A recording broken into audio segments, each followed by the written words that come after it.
कबीर साहब की जयंती हम क्यों मनाते हैं? उनको याद किया जाता है जिनके द्वारा समाज को, देश को, जनमानस को बहुत कुछ प्राप्त हो। वे लोग भुला दिए जाते हैं जिनके जिंदा रहने पर भी कुछ नहीं मिला देश और समाज को। धरती पर तो जिंदा थे लेकिन सबके दिलों में वे मुर्दा ही थे। परंतु जो महान पुरुष होते हैं, जिनका ज्ञान, जिनकी प्रेरणाएं संसार से उनके जाने के बाद भी हम सबको मार्गदर्शन देती रहती है, उनको समाज के बीच में याद किया जाता है। उनकी जयंती मनाई जाती है, उनके नाम पर उत्सव होते हैं, उनके नाम पर भंडारे भी चलते हैं। हनुमान जयंती भी इस देश में बहुत धूमधाम से मनाई जाती है। गणेश चतुर्दशी भी मनाई जाती है। रामनवमी भी मनाई जाती है। गुरु घासीदास बाबा का महोत्सव भी मनाया जाता है। तुलसी जयंती भी मनाई जाती है क्योंकि तुलसीदास ने हमें आपको रामचरितमानस दिया। परंतु कबीर साहब अंधविश्वास के अंधकार में भटकते हुए इंसान को सही राह बताने के लिए, आडंबर को दूर करने के लिए, पाखंड का खंड खंड करने के लिए अपने प्रचंड ज्ञान को समाज के बीच में प्रेषित किया है। और उनके ग्रंथ का नाम बीजक। बीजक उसे कहते हैं, बीजक बीज से बना हुआ है। बीज बहुत छोटा होता है लेकिन उसका वृक्ष बहुत विशाल होता है। कबीर का ग्रंथ जो है बीजक, बहुत छोटा सा ग्रंथ है, बहुत मोटा नहीं है, बहुत वजन नहीं है, बहुत लंबा चौड़ा नहीं है, लेकिन वो बीजक अध्यात्म के लिए बीज का काम करता है। और जो बीजक को ग्रहण कर लेता है उसके जीवन में धर्म का विशाल वृक्ष पुष्पित और पल्लवित हो जाता है और भक्ति के फूल खिल जाते हैं। पूरे छत्तीसगढ़ में नहीं, भारत देश में और विश्व के कई देशों में जहाँ जहाँ कबीर को मानने वाले लोग हैं, सभी लोग कबीर का सम्मान करते हैं। एक महात्मा राम कथा कह रहे थे, सुना रहे थे कि कोई कितना बड़ा कथाकार हो, लेकिन कबीर का उदाहरण 2-3 घंटे की कथा में एक ना एक देना पड़ता है, तब कथा पूरी होती है। कबीर वो संत का नाम है जिसकी आवश्यकता सबको।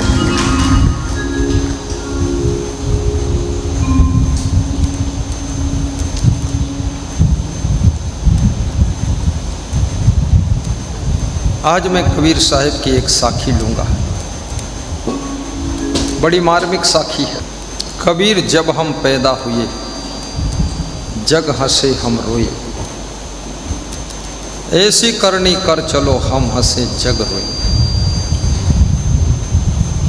कबीर का घर शिखर पर जहाँ से लहली गयल, पाँव न टिके पपील का ता खलकन लादे बैल।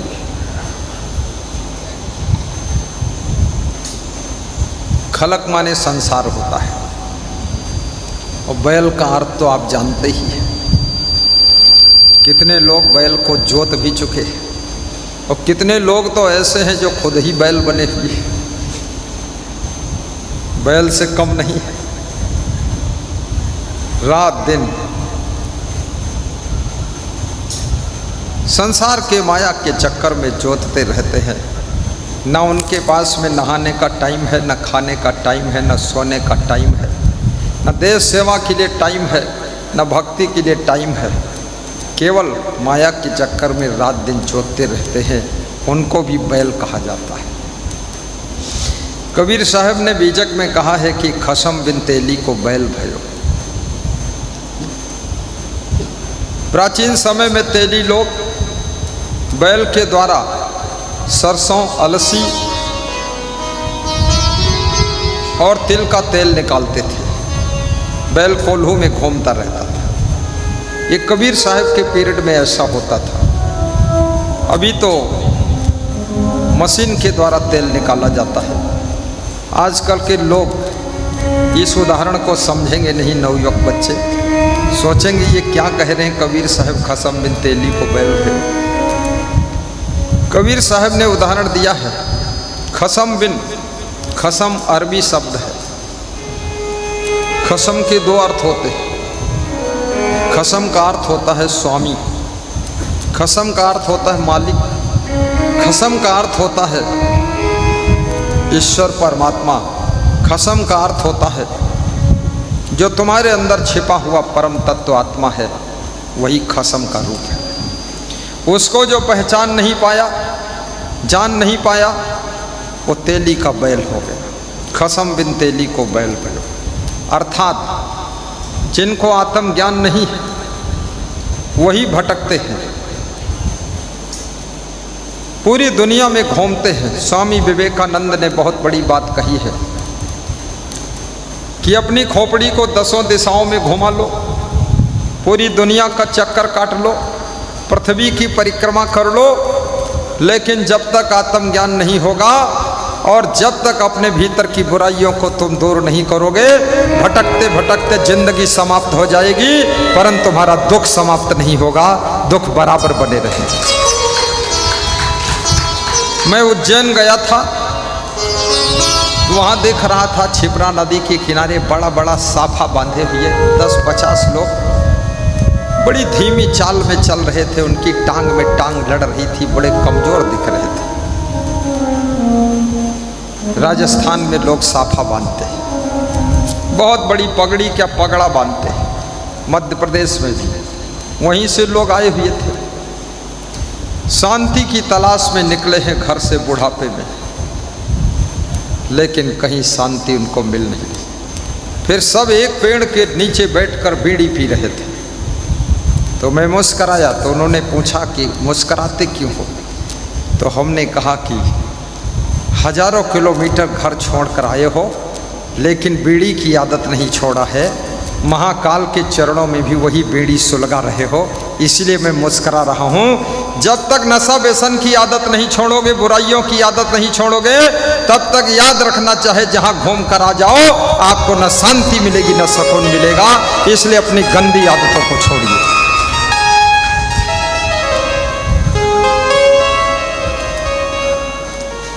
सदगुरु श्री क्षमादेव जी कहा करते थे, सत्संग में जाइए तो पहली दक्षिणा अपनी गलत आदतों की प्रदान करिए। यदि आपके पास में अभिमान है तो अभिमान को भेंट चढ़ा दीजिए। यदि आपको बहुत गुस्सा आता है, सत्संग के शीतल जल में अपने क्रोध की आग को ठंडा कीजिए। यदि आपके अंदर लोभ लालच बहुत है, तो याद रखना, सत्संग में जा कर के अपने लालच, जो पाप का बाप है, उसको संकल्प लेकर के छोड़ने का प्रयत्न कीजिए। और यदि आपके अंदर काम वासना प्रबल जोर मार रही है, नियम संयम भी तुम्हारा संभल नहीं रहा है, मर्यादाएं टूट रही हैं, कायदा सब तोड़ दिया है, जानवर जैसी जिंदगी हो गई है, गुरु के चरणों में ध्यान लगा करके और सत्संग के अमृत के प्याला को पी करके काम वासना के विष को शांत कीजिए और अपनी जिंदगी में अमृत की गंगा बहाने का काम कीजिए।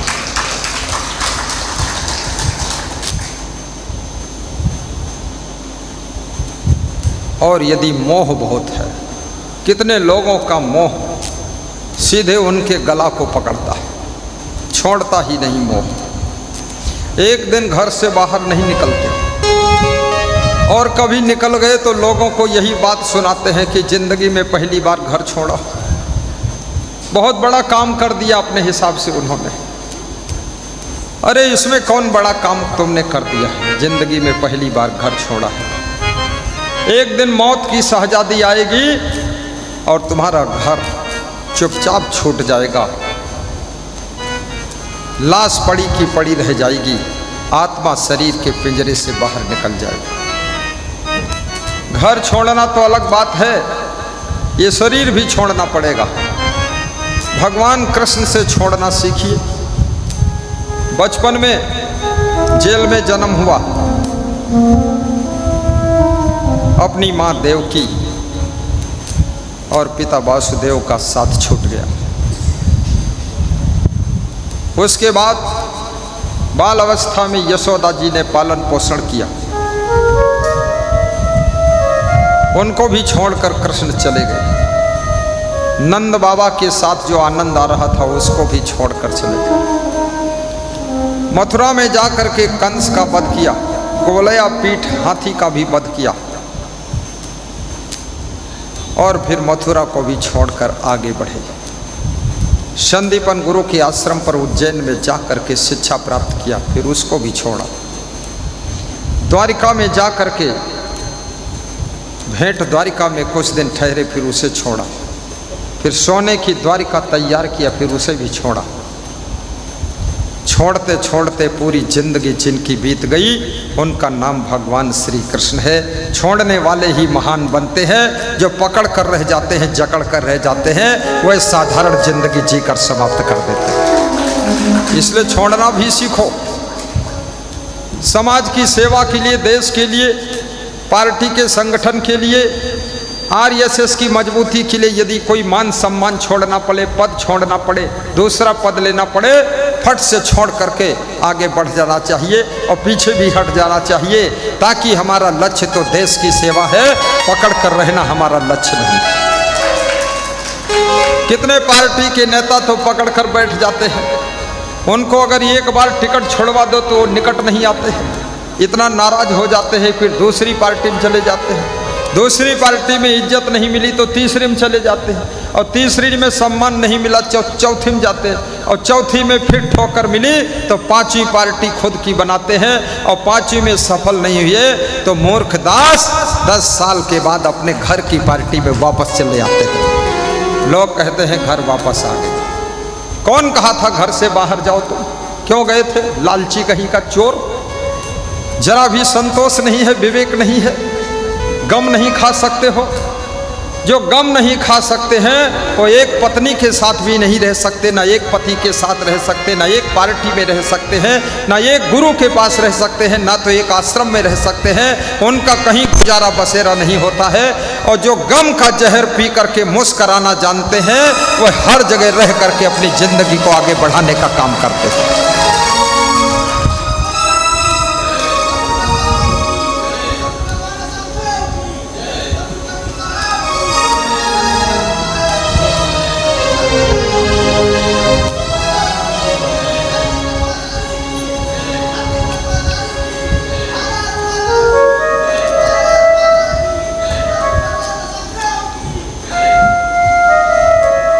महान भक्त सनत कुमार की जय, बोलने वाले की जय। बहुत प्रेम है। ये भक्त गुरु का दीवाना भक्त है। तीर्थ दर्शन सत्संग समिति विश्व कल्याण में भी सदस्य है और नित्य दानी भी है, और साथ में शरीर से भी बहुत मेहनत करके सेवा करते हैं।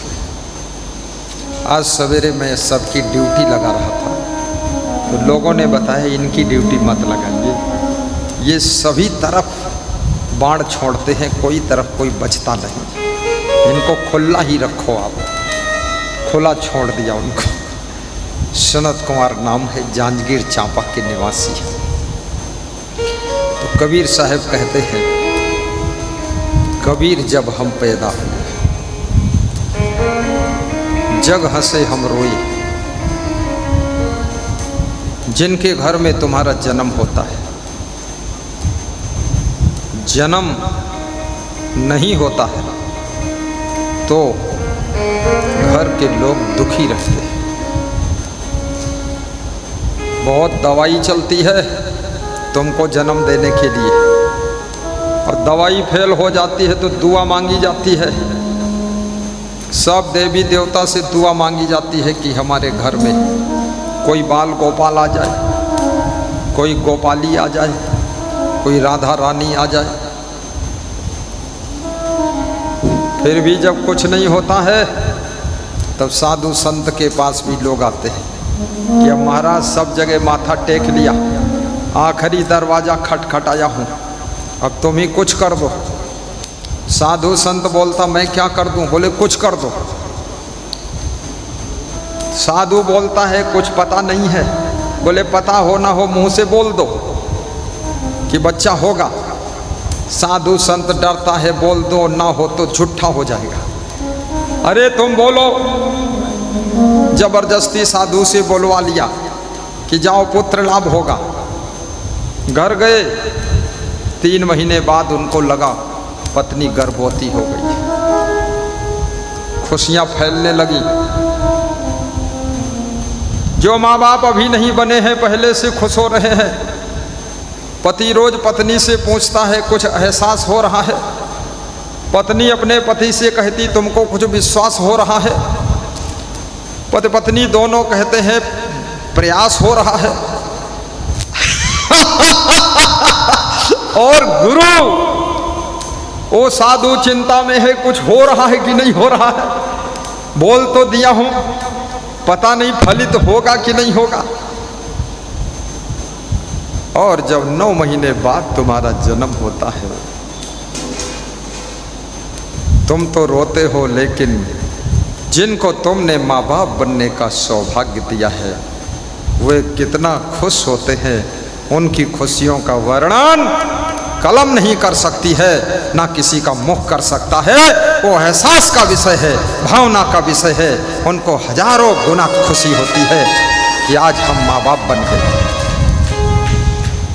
तुम्हारे जन्म लेते ही नाना नानी मामा मामी को फोन पहुंच जाता है, ससुराल में फोन पहुंच जाता है कि पुत्र लाभ हुआ है, कन्हैया जी आए हुए हैं, पुत्री पैदा हुई है, राधा जी आई है। घर में तुम्हारे केवल खुशी नहीं मनाई जाती है, नाना नानी मामा मामी मौसा मौसी और तुम्हारी ससुराल में भी खुशियां मनाई जाती हैं। इसलिए याद रखना, तुम्हारे जन्म के पहले से ही तुम्हारे आने के इंतजार में भी लोग खुशियां मना रहे थे। अब तुमने जन्म लिया है, रोते रोते जन्म लिया है, लेकिन सबको खुश किया है, तो जिंदगी थोड़ा मुस्करा कर जीना। और जन्म में सबको खुशियां दिया है, तो जिंदगी भी ऐसी जीना कि अब सबको खुश ही रखना, माता पिता को भी दुख न देना, नाना नानी भी रोते न रहे कहीं, मामा मामी भी चिल्लाते न रहे कि पागल पैदा हुआ है। ये भगना, वो भगना यहाँ पर भांचा कहते हैं, जिसको बिहार में भगना कहते हैं। भगना ऐसा पैदा हुआ जहाँ देखो वहीं हगनी हगना करता है। भांचा ऐसा जन्म लिया है, जिधर देखो उधर ही नाचा। ऐसा भांचा, खांचिम खांचा, नोचिम नोचा। भांचा खूब दारू पीकर बेहोश रहता है। सब दुखी हो गए, मामा भी दुखी है, नानी नाना भी दुखी है, माँ बाप भी दुखी है, परिवार दुखी है, भाई भी दुखी है, चाचा चाची भी दुखी है कि ये तो काल पैदा हो गया। ये कितना नालायक रावण पैदा हुआ है, कंस पैदा हो गया, इतना घमंडी। माँ बाप के पैर छूने में भी संकोच इसको लग रहा है। इतना अड़ियल सड़ियल घोड़ियल पड़ियल, किसी की सुनता ही नहीं है, अभिमान से भरा हुआ है, बड़ा क्रोधी है। राजस्थान में कोटा जिले में एक गांव में मैं गया था, गांव का नाम नहीं लूँगा। पति पत्नी ने कहा मेरे एक बेटा है, ये झुकता नहीं है। तो हमने कहा रीढ़ में अकड़ गई। रीढ़ क्या? बोले अकड़ी नहीं, अहंकार है, पैर कभी छूता नहीं। तो हमने कहा इसको लाओ बुलाओ सिखा दूँ। बुलाया, उसको मैंने सिखाया, तो उसने माता पिता के पैर छुए और उसको पसीना आ गया। और इतना पसीना आया, पसीना पोंछने के लिए घर के बाहर गया। जब बाहर हमको मिला तो बोला आज पहली बार आपने झुका दिया, पसीना पसीना हो गया। और माँ बाप पर इतना क्रोध आया है, इन्होंने आपसे कहकर हमको झुकवा दिया। मेरा झुकने का मन नहीं था, मैं किसी पैर आज तक नहीं छुआ हूँ, माँ बाप के पैर छूना पड़ गया, बड़ा दुख लगा हमको। इतना अहंकारी पैदा हो गया। घर घर में है रावण पैदा, इतने राम कहाँ से लाऊं? कलयुग वैसा मार कुंडली, जाऊं तो मैं कहाँ जाऊं? गाइए जगत राम साहू जी, कलयुग बैठा मार कुंडली। गा दीजिए 2 लाइनें योगेश साहू, आप बहुत ऊंचे गायक हैं भिलाई के, छोड़ दीजिए तराना।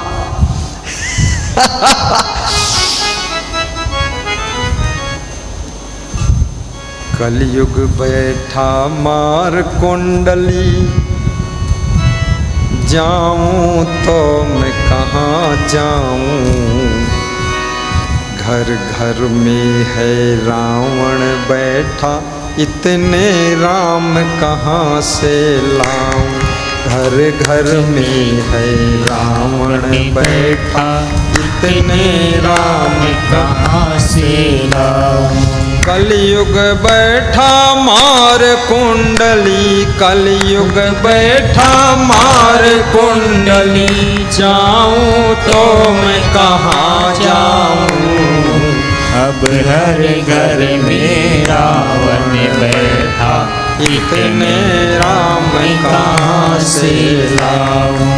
अब हर घर में रावण बैठा, इतने राम कहाँ से लाऊं। अब हर घर में रावण बैठा, इतने राम कहाँ से लाऊं। गा दो।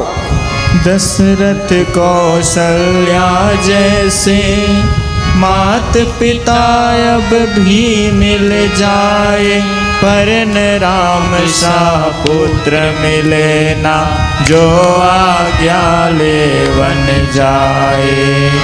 पर न राम सा पुत्र मिले ना, जो आज्ञा ले वन जाए।